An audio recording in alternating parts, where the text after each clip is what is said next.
Halo teman-teman, kembali lagi bersama Banamas Tutorial. Video kali ini saya akan mereview atau membahas perlengkapan-perlengkapan untuk memanah ikan. Yang pertama adalah baju atau kostum renang ya teman-teman. Ini saya pakai yang murah-murah saja, saya pesan di Lazada, harganya 80 ribuan. Lalu yang kedua teman-teman, ini sepatu renang ala kadar, ini dibuat sendiri dan teman saya yang membuatkan untuk saya pakai. Jadi ini terbuat dari sepatu biasa yang dijahit atau ditempelkan pada bagian plat yang terbuat dari pipa paralon warna putih. Oke teman-teman, yang ketiga adalah kacamata renang teman-teman. Jadi ini kacamata renang ada dua. Jadi ini yang lama, yang saya pegang ini yang lama, karetnya sudah keras. Lalu yang ini adalah kacamata yang baru, kacamata baru yang saya beli juga di Lazada. Bagian head atau bagian atasnya sudah saya rancang untuk pasang kamera ya. Lalu teman-teman, ini adalah bagian snorkeling. Jadi snorkeling ini adalah selang pernapasan untuk membantu kita bernapas ketika kita diving ya teman-teman. Jadi cara pasangnya seperti ini, kita masukkan pada bagian ring, kita masukkan ke dalam ringnya,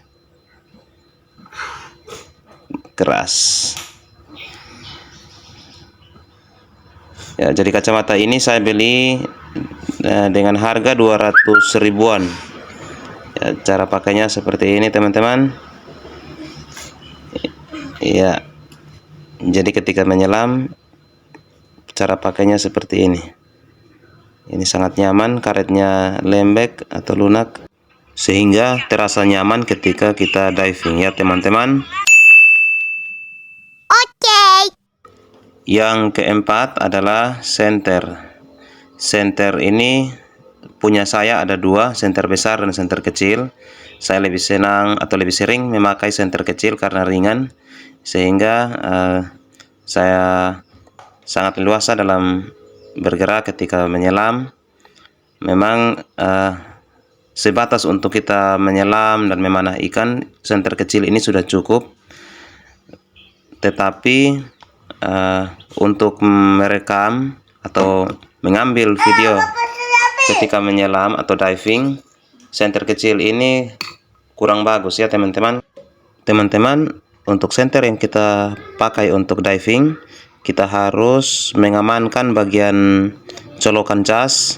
Kita harus lem seperti ini teman-teman, supaya ketika menyelam tidak kemasukan air dan senternya menjadi rusak ya teman-teman. Ini saya potong botol aqua, bagian tutupannya saya potong, lalu saya lem menggunakan lem untuk menutupi bagian colokan cas, karena kalau tidak dilem, senter ini akan cepat rusak ya teman-teman. Ini adalah senter yang besar yang akan saya pakai untuk mengambil video atau gambar di saat saya memanah ikan. Oke teman-teman, yang kelima adalah spargan.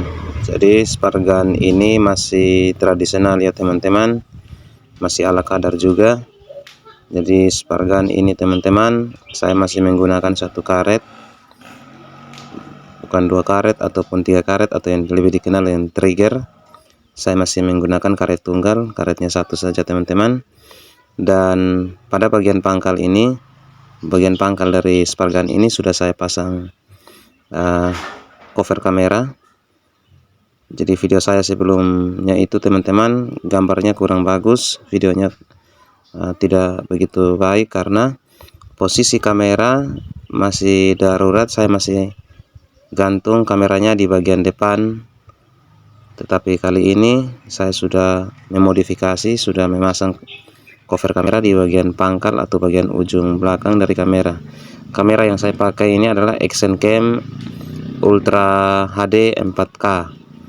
Oke teman-teman, saya akan memasang kameranya dan kita akan melihat ketika kameranya dihidupkan.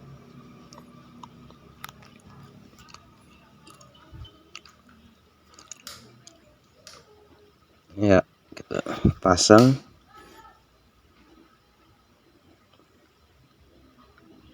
Jadi teman-teman, untuk anak panahnya itu terbuat dari besi stainless ya.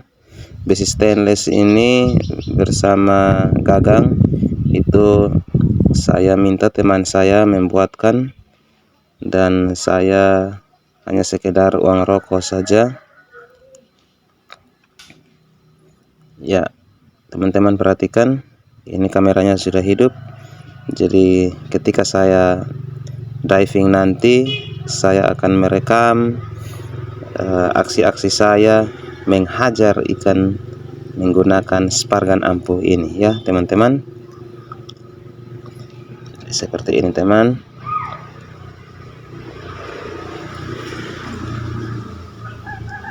Jadi kalau mau pergunakan, mau memanah, kita harus tarik karet seperti ini ya teman-teman. Ya, kita tarik, kita pasang pada pengait, lalu kita bidik dan lepaskan ke sasaran atau memanah ikan. Perlu teman-teman ketahui bahwa alat-alatnya sederhana tetapi hasilnya memuaskan ya teman-teman. Lalu yang terakhir adalah jergen dan tali. Jadi teman-teman, pada spargan ini di ujung anak panahnya bagian pangkal itu kita melubangi dan memasang tali. Lalu di ujung tali yang satunya kita ikat jergen ya teman-teman. Tujuannya adalah ketika kita mendapatkan ikan atau kita berhasil memanah ikan, kita tinggal mengulurkan ikan itu masuk ke bagian tali, dan secara otomatis saat kita berenang, ikan itu akan bergeser ke bagian pelampung atau bagian jergen. Nah, ketika ikannya sudah ada di dekat jergen, maka otomatis tidak menjadi beban atau tidak berat, tetapi akan menjadi ringan, sehingga kita dapat berenang seolah-olah tidak ada beban atau tidak membawa ikan yang berat. Oke teman-teman, sekian video ini.